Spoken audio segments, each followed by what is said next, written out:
सभी छात्रों को मेरा नमस्कार। मैं दामोदर शर्मा, जो कि आपके लिए नियमित रूप से हिंदी व्याकरण और पाठ्य पुस्तक से संबंधित तरह तरह के वीडियो आपके समक्ष लाता रहता हूं। उसी श्रृंखला में आज हम एक व्याकरण के बिंदु पर चर्चा करेंगे।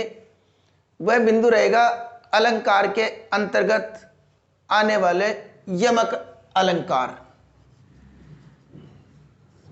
हम पढ़ेंगे आज यमक अलंकार। तो देखिए बच्चों, यमक अलंकार हम पढ़े उसके पहले इस अलंकार के बारे में सामान्य जानकारी में दे देता हूं कि अलंकार होते क्या है। तो अलंकार से तात्पर्य क्या है? तो अलंकार काव्य की शोभा बढ़ाने वाले शब्दों को अलंकार कहते हैं। आपने देखा होगा कि कोई भी नारी अपनी सुंदरता को बढ़ाने के लिए अलंकार अर्थात आभूषण धारण करती है। आभूषण धारण करने का उद्देश्य क्या है उसका? कहीं न कहीं अपने सौंदर्य को बढ़ाना। उसी प्रकार जो महान साहित्यकार होते हैं, कवि होते हैं, वह भी अपनी रचनाओं में सौंदर्य प्रकट हो, इसके लिए वो विभिन्न प्रकार के अलंकारों का प्रयोग करते हैं। अब ये अलंकार होते कितने भेद के, कितने प्रकार के होते हैं, तो वो हम देख लेते हैं। अलंकार है 3 भेद: शब्द अलंकार, अर्थालंकार, उभय अलंकार। ये 3 भेद हमने पढ़ लिए थे। इन तीनों भेदों में अब बात यह आती है कि जो हम यमक अलंकार पढ़ेंगे वह यमक अलंकार इन तीनों में से किसका भेद है? तो वह है शब्द अलंकार का भेद। यमक अलंकार ये किसका भेद है? शब्द अलंकार का भेद। अब देखिए, अब सीधे हम बिंदु पर आते हैं, यमक अलंकार। तो यमक अलंकार देखिए बच्चों कि यमक अलंकार को पहले हम तरीके से पढ़ते हैं। यमक, अब हमने देखा होगा कि कई बार कोई कविताएं लिखी रहती है, 2 एक जैसे शब्द रहते हैं, देखे होंगे ना। तो उन 2 एक जैसे शब्दों में अगर उन दोनों शब्दों का अर्थ भिन्न है तो वहां पर यमक अलंकार होता है। तो यमक अलंकार की परिभाषा हम शुरुआत में देख लेते हैं। यमक अलंकार, यमक अलंकार की परिभाषा के अंतर्गत जिस काव्य पंक्ति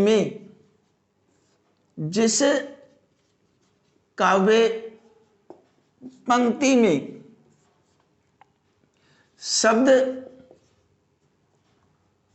समान हो तथा उसके अर्थ भिन्न हो,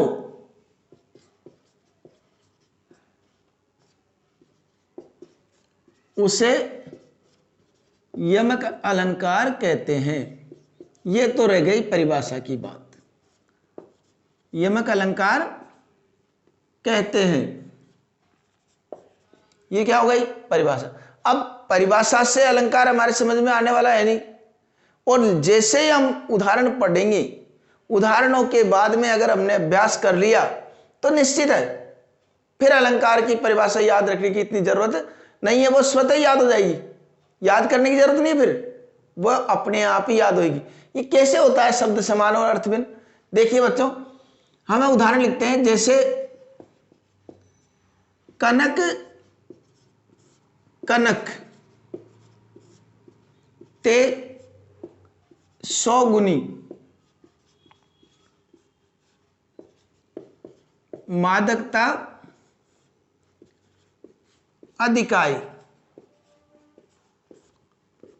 कनक कनक ते 100 गुनी, मादकता अधिकाई। ये खाए बोराए जग, ये खाए बोराए जग, वे पाए बोराई। अब देखिए, कनक कनक शब्द समान है। क्या देख रहे हैं हम यहां पर? कनक और कनक शब्द तो समान है, लेकिन अब एक बात तो स्पष्ट हो गई, हमारी परिभाषा में लिखा हुआ है शब्द समान हो, शब्द समान दिख गए। अर्थ भिन्न हो, यह भी एक शर्त रख दी। तो अर्थ इनके क्या होते हैं?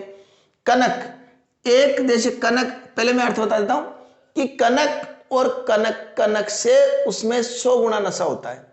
कनक का कनक से 100 गुना नशा ज्यादा होता है। एक को खाने से व्यक्ति बोराए पागल होता है और दूसरे को प्राप्त करने से ही पागल हो जाता है। तो यहां पर एक कनक का जो अर्थ है, कनक यहां पर रह गया सोना, और दूसरे कनक का अर्थ है यहां पर धतूरा। दूसरे कनक का अर्थ क्या हो गया? धतूरा। कि हमने देखा होगा कि कोई व्यक्ति अगर धतूरे का सेवन कर लेता है तो धतूरे का सेवन करने के बाद में उसकी मानसिक स्थिति खराब हो जाती है, उसको नशा आ जाता है बहुत और उसकी मानसिक स्थिति खराब हो जाती है। लेकिन कब हुई मानसिक स्थिति खराब? पागल कब हुआ, बोराई कब हुआ? जब उसने धतूरे का सेवन किया।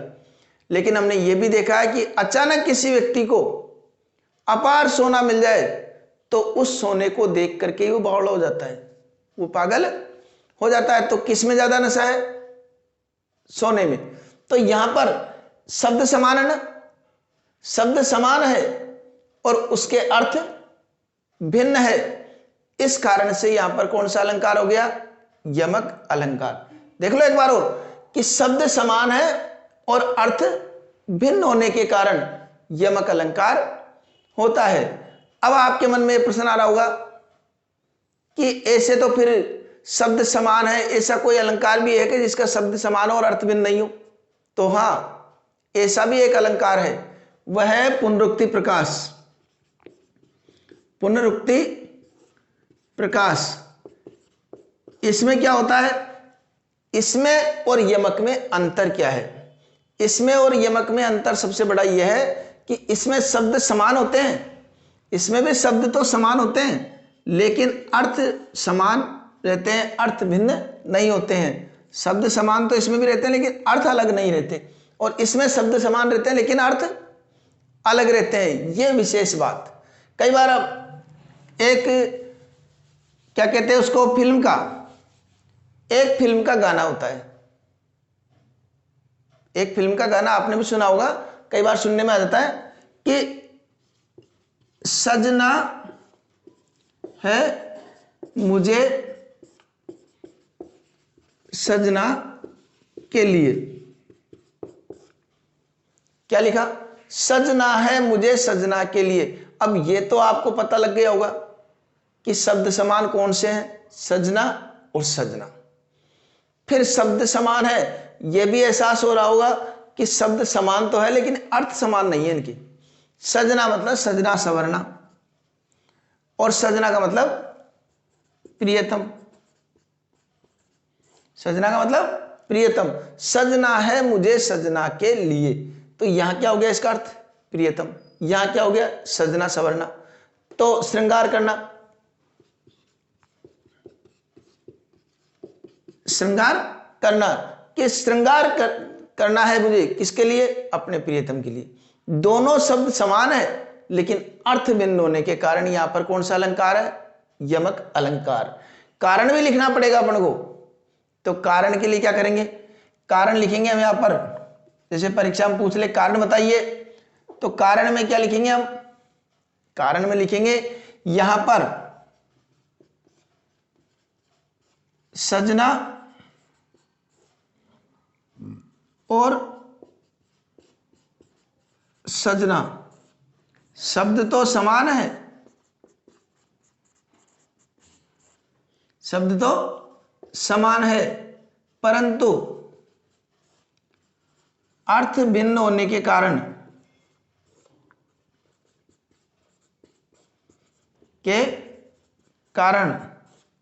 कौन सा अलंकार है? यमक अलंकार है। ठीक है, ये इस प्रकार हमको, ये तो किस अलंकार का उदाहरण पढ़ा हमने? यमक का। ये भी यमक का, इनका कारण ये हो गया सजना है मुझे सजना के लिए। ठीक है, यहां तक हम उदाहरण और उसके कारण दोनों हमने पढ़े। एक बार स्क्रीनशॉट ले लीजिए ताकि मैं अन्य उदाहरण भी आपके समक्ष लिखूंगा यहां पर समझने के लिए। तो उसको ले लिया स्क्रीनशॉट। अब देखिए आगे, स्क्रीनशॉट ले लिया आपने। अब इसको मैं मिटा रहा हूं। इसी बीच अगर आपने चैनल को सब्सक्राइब नहीं किया हो तो वह भी अभी साथ के साथ कर लीजिए। अब आगे देखिए, ये आ गया। एक बात और आती है, कई बार प्रश्न आ जाते हैं कि ये बताओ अगर इस पंक्ति में अलंकार आ रहा है और ये दूसरी पंक्ति उदाहरण के लिए पूछे हमसे और नहीं आती है और पहली पंक्ति तो याद है, तो देखिए इसमें निराश होने की जरूरत नहीं है। जिस पंक्ति में अलंकार है उसी पंक्ति को हमको लिखना है, वह चाहे कितना ही बड़ा पद्यांश हो, उस पद्यांश से हमारा कोई मतलब नहीं है। हमको तो वह वाली पंक्ति लिखनी है जिसमें वह अलंकार है, ठीक है ना। तो यहां पर अगर एक भी पंक्ति ये लिख देते हैं, एक पंक्ति, तो भी यमक अलंकार ही है, क्योंकि इसमें ही यमक अलंकार बताया गया है। अब देखिए एक पंक्ति और लिखता हूं मैं कि 3 बेर खाती थी सो 3 बेर खाती है। 3 बेर खाती थी सो 3 बेर खाती है। यहां तो हमको स्पष्ट पता लग गया कि कनक और कनक समान है, इनके अर्थ भिन्न होने चाहिए। यहां पर समस्या आ जाती है कौन से शब्द, क्योंकि शब्द तो सारे समान है, शब्द तो सारे समान है। लेकिन एक बात तो स्पष्ट हो गई ना कि शब्द तो समान है, 3 बेर इधर भी है, 3 बेर इधर भी है, खाती इधर भी है, खाती उधर भी है। अब देखिए पहले अपना अर्थ बता देता हूं मैं इसका। आपको पता है कि शिवाजी ने जब मुगलों पर आक्रमण किया और मुगलों को खदेड़ा भारत से, उसी बीच जो मुगल जो रानियां थी, उन मुगल रानियों की क्या दशा हुई उसका वर्णन कवि भूषण ने इस पद्यांश में किया है कि जो रानियां दिन में 3 बार भोजन करती थी, ध्यान से सुनना, जो रानियां दिन में 3 बार भोजन करती थी, आज उनकी स्थिति यह हो गई है कि वह जंगल के 3 बेर खाकर के ही काम चलाने के लिए मजबूर हो गई। तो 3 बार यहां पर तो क्या अर्थ हुआ इसका, 3 बार, क्या अर्थ हुआ, 3 बार। यहां पर 3 बेर झाड़ियों के 3 बेर, झाड़ियों के 3 बेर। एक का अर्थ क्या लिया, 3 बार, दूसरे का अर्थ लिया झाड़ियों के 3 बेर। तो जो रानियां 3 बार भोजन करती थी दिन में, उनकी स्थिति इतनी दयनीय हो गई कि जंगल में भटकते भटकते अगर कोई 3 बेर भी मिल जाए तो उसको खा करके काम चला रही है। तो यहां पर देखा हमने शब्द समान है, लेकिन अर्थ भिन्न होने के कारण कौन सा अलंकार हो गया, यमक अलंकार। कई बार ऐसा होता है कि ठीक है पता लग गया हमको शब्द समान है और यह भी पता है और संशय आ गया कि क्या करें, तो आपको अगर इससे पता लग जाए कि यमक अलंकार अर्थ भी भिन्न हो सकता है इनका, तो इसमें तो लिख दिया कनक और कनक शब्द समान है, इसमें कारण लिखते समय लिख दो कि यहां पर शब्द समान है और अर्थ भिन्न होने के कारण यमक अलंकार है। ठीक है, एक उदाहरण और लेते हैं अपन। ऊंचे घोर मंदिर अंदर रहन वाली, ऊंचे घोर मंदिर अंदर रहती है, रहती है। अब देखो ऊंचे घोर मंदिर, घोर मंदिर अर्थात विशालकाय महलों में, एक का अर्थ क्या हुआ, घोर मंदिर का मतलब विशालकाय बड़े बड़े महलों में रहने वाली जो रानियां थी, वही मुगलों वाली रानी, कवि भूषण की कविता है। ऊंचे बड़े बड़े विशालकाय महलों में रहने वाली रानियां, घोर मंदिर का अर्थ क्या हो गया, विशालकाय मंदिर अर्थात भवनों में रहने वाली नारियां ऊंचे घोर मंदिर अंदर रहती है।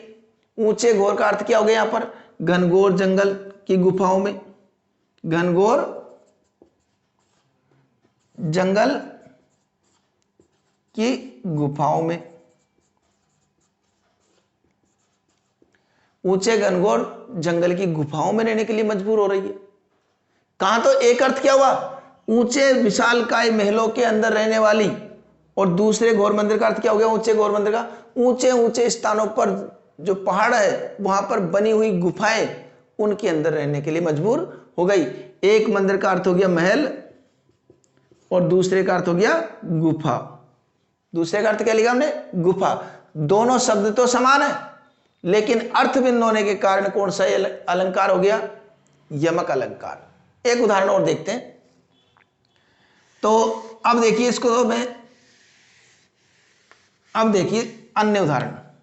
अन्य उदाहरण में नगन जड़ाती थी, नगन जड़ाती थी सो नगन जड़ाती है।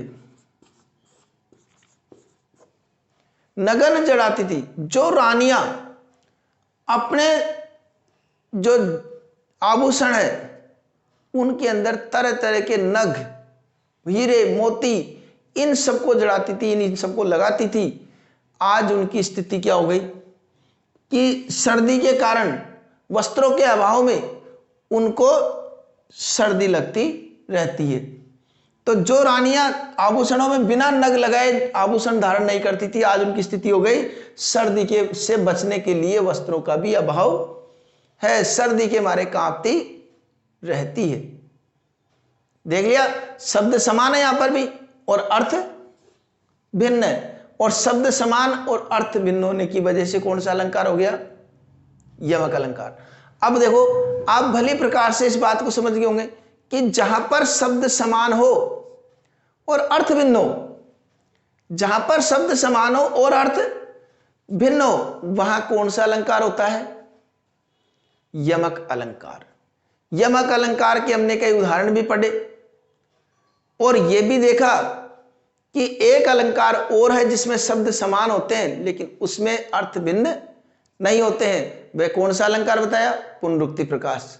उसको हमको विशेष रूप से भी उसको भी ध्यान रखना पड़ेगा। ऐसा नहीं है शब्द समान देखे और यमक लिख दिया, ऐसी भूल कभी भी मत करना। उसके अर्थ भी हमको भिन्न देखने पड़ेंगे, और शब्द भी समान है और अर्थ भी भिन्न है तो पक्का मान लीजिए वो यमक अलंकार ही है। फिर हमको चूक नहीं करनी, फिर तो एकदम उत्तर लिख देना यमक अलंकार है। ठीक है, आशा करता हूं आपके ये यमक अलंकार भली प्रकार से समझ में आ गया होगा।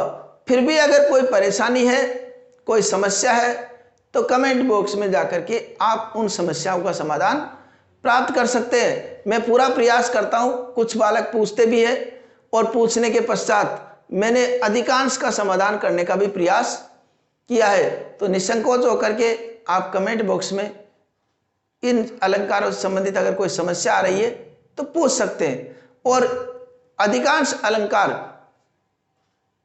जो मैंने बनाए हैं वो सबको मैंने एक ही प्लेलिस्ट में व्यवस्थित कर रखे हैं, इसलिए आप प्लेलिस्ट में जाकर के उन अलंकारों का एक बार अध्ययन कीजिए, क्योंकि ये अलंकार एक ऐसा विषय है जो कक्षा 10, 12, 11 जो भी हम कक्षा होती है उनके जो विशेष में लिखना पड़ता है उन सब के लिए ये उपयोगी है। आगे आने वाली प्रतियोगिता परीक्षाओं में जो भी आप भाग लोगे तब भी ये अलंकार आपके काम आने वाले हैं। ठीक है, तो अलंकार का आप व्यवस्थित और अन्य उदाहरणों से आप अभ्यास करिए।